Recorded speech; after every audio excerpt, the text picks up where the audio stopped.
Sebagai pengayom masyarakat, anggota Polri justru terlibat dalam pusaran masalah pidana. Bahkan beberapa dari mereka memiliki pangkat tinggi dan jabatan yang mentereng. 3 diantaranya sampai saat ini masih dalam proses pengadilan, yaitu Irjen Verdi Sambo, Brigjen Hendra Kurniawan, dan Irjen Teddy Minahasa. Daftar ini melengkapi dari daftar sebelumnya jenderal polisi yang pernah dipenjara dalam kasus pidana. Berikut 7 jenderal polisi yang pernah terjerat kasus pidana saat masih aktif bertugas di kepolisian. Number 1. Komjen Suyitno Landung.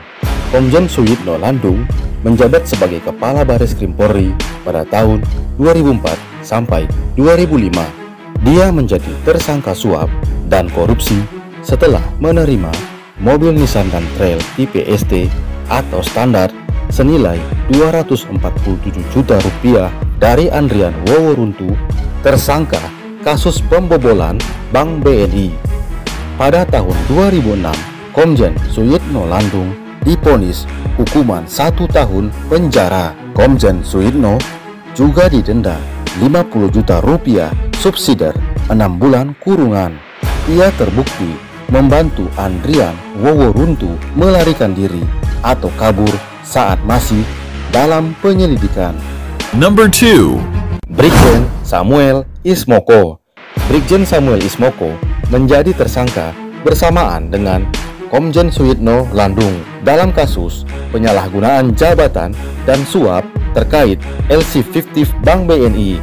Dia juga menerima suap dari BNI berupa travel check sebesar 200 juta rupiah dalam posisinya sebagai Direktur 2 Ekonomi Khusus Bareskrim Polri. Pada tahun 2006, ia divonis 1 tahun 8 bulan penjara dan denda 50 juta rupiah subsidiar 1 bulan kurungan. Setelah naik banding, Brigjen Samuel Ismoko mendapat pengurangan masa pidana 5 bulan. Number 3. Komjen Susno Duaji. Pada tahun 2008, Komjen Susno Duaji yang menjabat sebagai Kabareskrim saat itu dijerat kasus korupsi. Ia diduga menyelewengkan dana pengamanan pemilihan kepala daerah Jawa Barat dan mengambil 50% dana dari total 27 miliar rupiah. Kasus itu terjadi ketika sebelumnya Komjen Susno Duaji menjabat sebagai Kapolda Jawa Barat. Komjen Susno Duaji dihukum 3,5 tahun penjara dan denda 4,2 miliar rupiah. Ia dinyatakan bersalah karena terbukti merugikan negara sebesar 8,1 miliar rupiah dan ia pun dicopot dari jabatannya sebagai Kabareskrim. Number 4. Brigjen Prasetyo Utomo, mantan Kepala Biro Koordinasi dan Pengawasan PPNS Bareskrim. Brigjen Prasetyo Utomo tersandung kasus pemalsuan surat jalan untuk kepentingan buronan kasus korupsi Joko Chandra. Sebelum menjalani sidang, Polri sudah mencopot terlebih dahulu jabatannya. Ia divonis 3,5 tahun penjara oleh Pengadilan Tipikor Jakarta Pusat. Saat mengajukan banding, Mahkamah Agung mengurangi vonis 6 bulan penjara pada tahun 2022. Number 5. Irjen Napoleon Bonaporte.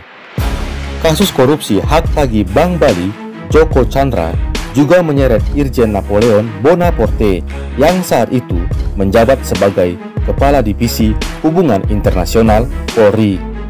Ia terbukti menerima uang sebesar 200.000 dolar Singapura dan 370.000 dolar Amerika untuk menghapus nama Joko Chandra dari daftar pencarian orang.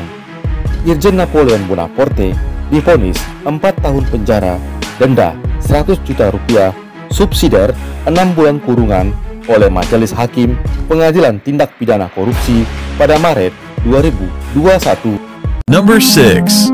Irjen Joko Susilo. Irjen Joko Susilo terbukti melakukan korupsi pengadaan simulator SIM roda 2 dan roda 4 di Korps Lalu Lintas Polri pada tahun 2011. Kala itu, ia menjabat sebagai Kepala Korlantas Polri.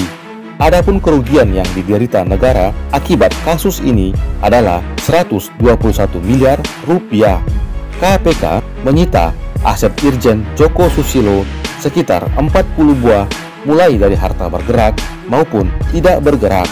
Ketika banding, hukumannya menjadi lebih berat, 18 tahun penjara dan denda 1 miliar rupiah serta uang pengganti 32 miliar rupiah. Number 7. Brigjen Didik Purnomo. Kasus korupsi pengadaan simulator SIM roda 2 dan 4 di Korps Lalu Lintas Polri juga menyeret nama Brigjen Didik Purnomo. Saat itu, ia menjabat sebagai Wakil Kepala Korlantas Polri.